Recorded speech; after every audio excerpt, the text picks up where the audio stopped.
अस्सलाम वालेकुम दोस्तों। मेरा दिल जले तेरे नाम से को पसंद करने का बहुत बहुत शुक्रिया। आज मैं कहानी का बाकिया हिस्सा बताने जा रहा हूँ, लेकिन इससे पहले मेरे चैनल कहानियों के काफ़िले को सब्सक्राइब करें, लाइक करें और शेयर करें। नीलम का दिल कर रहा था कि वो खुदकुशी कर ले। वो सारी रात जागती रही। अगले दिन कॉलेज भी नहीं गई। उसने फयाज के सारे मिस कॉल्स को नज़रअंदाज कर दिया। 4 दिन के शोक के बाद उसने एक फ़ैसला किया कि इस बार सोनिया की तरह किसी बेगुनाह को सज़ा नहीं मिलेगी।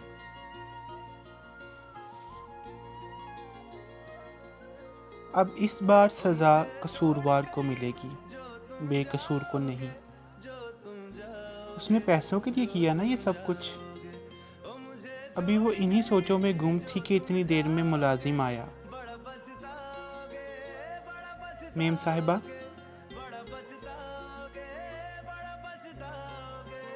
साथ वाले पड़ोसी के घर में उसकी बेटी की आज शादी है। आज आपको वहाँ जाना था। आप बता दें क्या करना है, मुलाजिम ने कहा। आप 5,000 रुपये नकद, एक गिफ्ट खरीद कर, साथ में एक फूलों का गुलदस्ता उनको भिजवा दो और कह देना कि मेरी तबीयत ठीक नहीं है इसलिए नहीं आ सकी, नीलम ने कहा। जैसा आप कहें। मिठाई साथ शामिल नहीं करेंगी, मुलाजिम ने पूछा। नीलम मिठाई के नाम से चौंकी और एक मायनी हेज मुस्कुराहट मुस्कुराई। अरे अमाम चाचा, आप कितने अच्छे हैं। कभी कभी मेरे मसलों को हल कर देते हैं और इस बार तो आपने मेरे बहुत बड़े मसले का हल दिया है।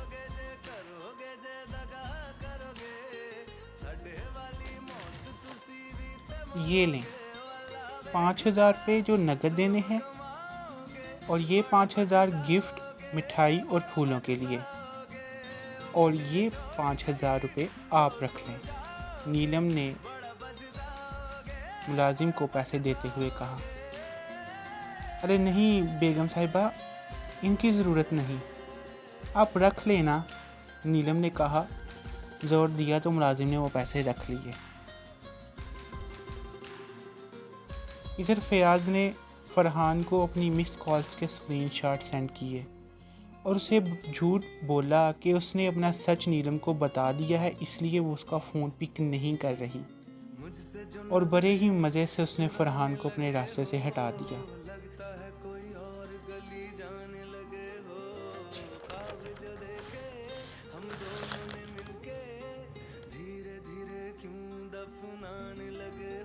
अगली सुबह नीलम उठी और तैयार हुई।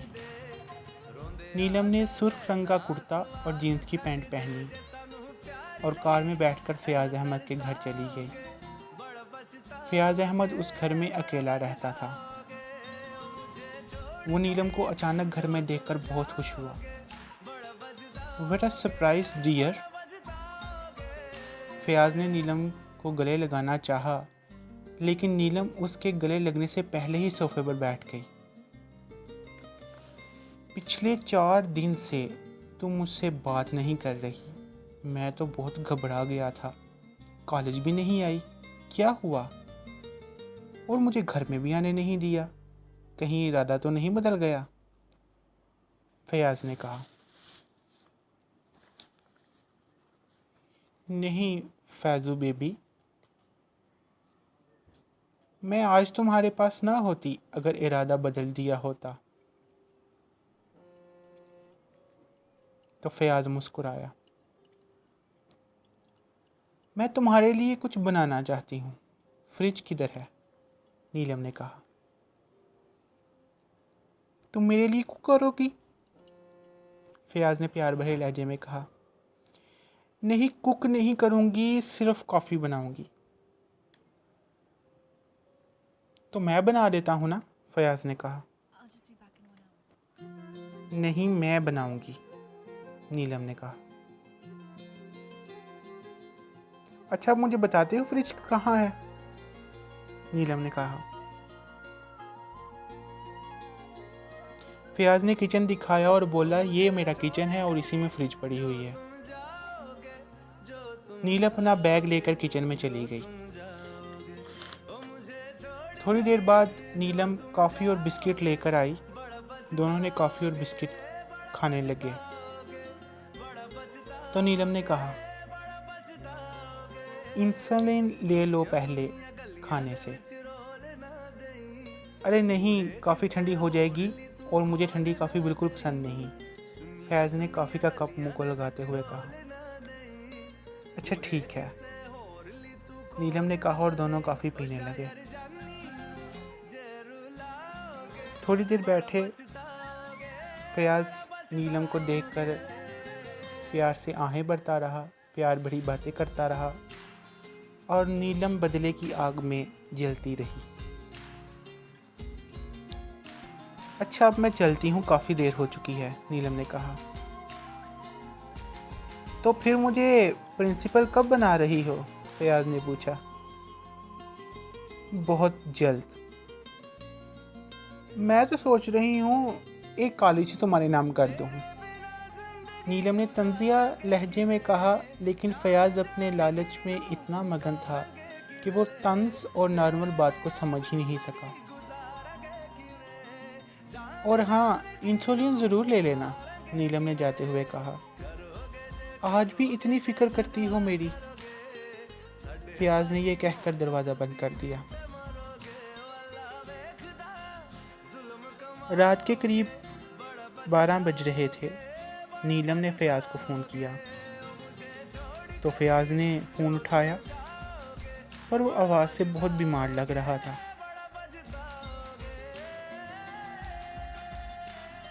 कैसे हो फैज़ू? मुझे नींद नहीं आ रही थी तो सोचा कि फ़ोन कर लूँ, थोड़ी बातें कर लेते हैं, नीलम ने कहा। तुम्हें डिस्टर्ब तो नहीं किया? नहीं, ऐसी बात नहीं है, शुगर बहुत हाई हो गई है, बहुत ही तकलीफ़ में हूँ, फयाज़ ने कहा। तुम ऐसा करो कि इंसुलिन लगा लो, तब तक मैं आती हूँ और तुम्हें अस्पताल लेकर जाती हूँ। अरे अभी तो डोज लिया, अब दोबारा डबल डोज? हाँ, तुम्हें लग रहा है ना तुम्हारी शुगर हाई है, तो तुम दोबारा इंसुलिन लगा लो, अब मैं आती हूँ, नीलम ने ये कहकर फ़ोन बंद कर दिया। फयाज़ ने दोबारा इंसुलिन का इंजेक्शन लिया।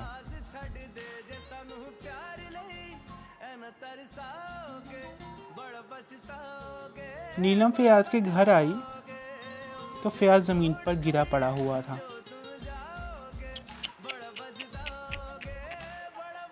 फैज़ू, माय डियर फैज़ू, ओहो फैज़ू।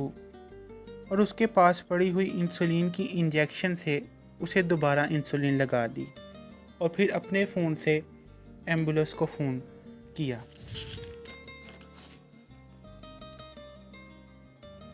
नीलम फयाज़ को अस्पताल जाने के लिए एम्बुलेंस में बैठी तो डॉक्टर ने कहा कि शुगर बहुत हाई हो रही है, आप इनको इंसुलिन लगा दें। क्या इन्होंने सुबह से इंसुलिन नहीं ली? शायद ना ली हो। और उसने जल्दी से फयाज़ की इंसुलिन से इंजेक्शन भरा और फयाज़ को एक और इंजेक्शन लगा दिया। अब फयाज़ की इंसुलिन ख़त्म हो रही थी तो डॉक्टर ने कहा कि नई इंसुलिन लगानी होगी और अब वो अस्पताल पहुंचकर ही लगेगी। थोड़ी देर बाद वो अस्पताल पहुंचे और और फयाज़ को आईसीयू में शिफ्ट कर दिया। नीलम बाहर खड़ी उसका इंतज़ार कर रही थी।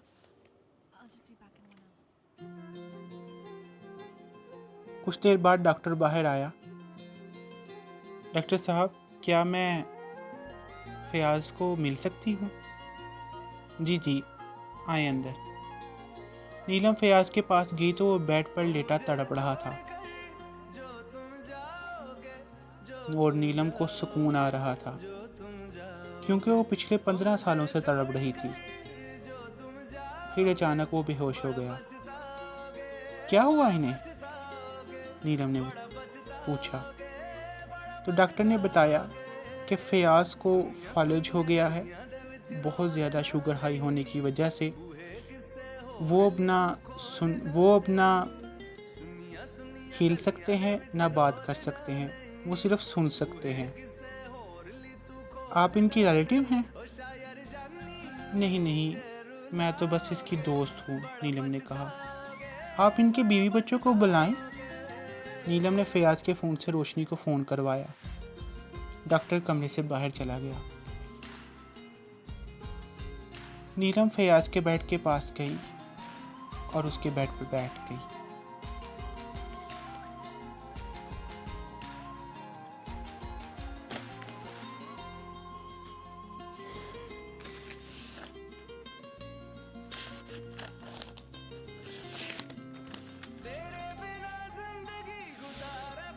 फैजू बेबी, उठो ना, देखो नीलू आई है।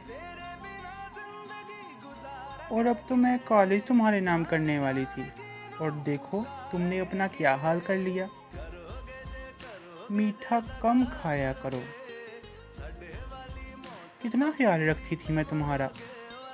याद है जब पहली दफ़ा पता चला था कि तुम्हें शुगर हुई है तो कितना रोई थी, कितने हफ्ते नींद नहीं आई थी। लेकिन आज वही शुगर मुझे इतनी राहत देगी, मुझे मालूम ना था। तुम क्या समझते थे मुझे कभी पता नहीं चलेगा? हर दफ़ा तुम ही मेरा दिल तोड़ोगे और मैं कुछ नहीं कर सकूंगी। पहले तुम्हारे किए की सज़ा सोनिया को मिल चुकी है, पर इस बार ऐसा नहीं होगा। इस बार सज़ा उसी को मिलेगी जो कसूरवार होगा। ये कहकर नीलम हंसने लगी। एक बात बताऊं, तुम जिसको इंसुलिन समझकर ले रहे थे ना, वो शुगर वाटर था, चीनी का पानी, समझे? जिससे अब तुम हरकत भी नहीं कर सकते। क्या बिगाड़ा था मैंने तुम्हारा जो दूसरी दफ़ा मेरा दिल तोड़ा? है, अब ऐसे ही जीना तुम्हारा मुकद्दर है। मुझे अपने किए पर कोई शर्मिंदगी नहीं। बरसों तक मेरा दिल तुम्हारे नाम से जलता रहा है, पर आज से तुम्हारा दिल मेरे नाम से जलेगा। जब भी कोई नाम नीलम लेगा तो तुम्हें मैं नज़र आऊंगी, तुम्हें अपना खाल याद आएगा, नीलम ने कहा। तभी रोशनी रोती हुई अपनी बेटी के साथ कमरे में दाखिल हुई। देखो रोशनी, फैजू। और नीलम रोने लगी। मेरा दोस्त। ये कहते हुए वो रोशनी के गले लग गई। कितने सालों बाद मिला था। अपनी पुरानी दोस्ती की खातिर मैंने इसे जॉब भी दे दी थी। बहुत खुश था। मैंने बोला था कि रोशनी से मिलाओ, बच्चों से मिलाओ, मिलाने वाला था, लेकिन देखो इसकी क्या हालत हो गई है। कितनी प्यारी बच्ची है, तुम्हारी और फ़याज़ की है। क्या नाम है इसका? नीलम ने नूर की तरफ देखते हुए कहा। नूर फ़याज़ अहमद, नूर ने कहा। बहुत प्यारा नाम है। रोशनी, मुझे बहुत दुख हुआ फ़याज़ को इस हालत में देखकर। मैं तुम्हारे लिए सिर्फ ये कर सकती हूँ कि 10वीं के बाद तुम्हारी बेटी मेरे कॉलेज में मुफ्त तालीम ले सकती है। इससे तुम्हारा कुछ बोझ भी हल्का हो जाएगा। फैज़ू मेरा बहुत अच्छा दोस्त था और इसकी ये बेटी मुझे बहुत अजीज़ है। मेरे ख्याल रखना मेरे फैज़ू का। ये कहती हुई नीलम हस्पताल के कमरे से बाहर चली गई। 1 साल बीत चुका था और हज़ां फिर से आ गई थी। आज फिर नीलम उसी दरख्त के नीचे बैठी थी और वो फिर से सूख चुका था। आज फिर दरख्त पर कोई परिंदा नहीं था। वो मतलबी परिंदे जा चुके थे अब सिर्फ सूखी हुई टहनियाँ बची थी। तभी सलमान का फ़ोन आया। कहाँ हो तुम? तुम्हें याद है ना, आज तुम्हारा बर्थडे है और मैं तुम्हें शॉपिंग करवाने वाला था। कहाँ निकल गई सुबह सुबह? सलमान ने कहा। भैया उसी दरख्त के पास हूँ, पार्क के पास, वही बड़ा सा दरख्त, आप आ जाएं। नीलम ने उसे बताया और फ़ोन बंद कर दिया। फिर नीलम को याद आया कि जब भी वो इस दरख्त के पास आती है तो वो मतलबी लोगों के बारे में ही सोचती है, लेकिन जब जब वो इस दरख्त के पास आती है तब तब सलमान की कॉल आती है। तो वो मतलबी लोगों के बारे में ही क्यों सोचती है? इस दुनिया में अपने भी तो हैं। उसे अब मतलबी और अपने लोगों में फ़र्क मालूम हो चुका था। उसके अपने सलमान और सोनिया जैसे लोग जिनके लिए उसे जीना है। फिर उसकी नज़र दरख्त की टहनियों पर पड़ी जो ख़ज़ां में भी उस दरख्त के साथ थी। साथ छोड़ गए थे वो मतलबी परिंदे, साथ छोड़ गए थे वो पत्ते, लेकिन टहनियाँ उसी दरख्त के साथ थी। वो टहनियाँ तो मतलबी नहीं हो सकती। वो इन्हीं सोचों में गुम थी कि उस और अपने भाई का इंतज़ार करने लगी। दोस्तों, नीलम के सामने जब मुलाजिम ने मिठाई का नाम लिया था तो नीलम ने अपने दिमाग में एक आइडिया सोचा।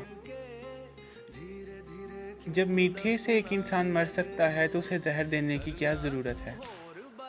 तभी उसने इंसुलिन की शीशी में शुगर वाटर मिलाया और फयाज के घर जाकर उसकी फ्रिज में उसकी इंसुलिन की बोतल के साथ उन बोतलों को एक्सचेंज कर दिया। फिर वक्फे वक्फे बार बार उसके जिस्म में चीनी का पानी दाखिल होता गया, जिसकी वजह से वो पैरालाइज हो गया। तो कैसी लगी आपको कहानी मेरा दिल जले तेरे नाम से? कमेंट करके ज़रूर बताइएगा।